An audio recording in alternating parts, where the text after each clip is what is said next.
Diduga memeras ajudan wakil gubernur, 3 pengamanan tertutup Walinangro diamankan polisi di kantor Gubernur Aceh, Banda Aceh.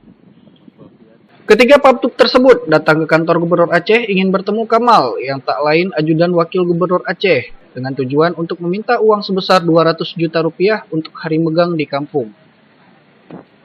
Namun merasa dipaksa dan diancam, Kamal melapor ke pihak kepolisian. Ketiga pria tersebut akhirnya berhasil dibekuk melalui unit Jatanras Dikrimum Polda Aceh. Kapolda Aceh melalui Kabid Humas Polda Aceh Kombes Pol Gunawan menyebutkan, ketiga pria tersebut berinisial MAB, MZ, dan FA.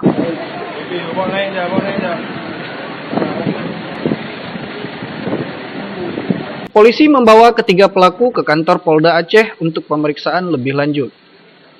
Dari Banda Aceh, Miswardi, Pelita On TV melaporkan.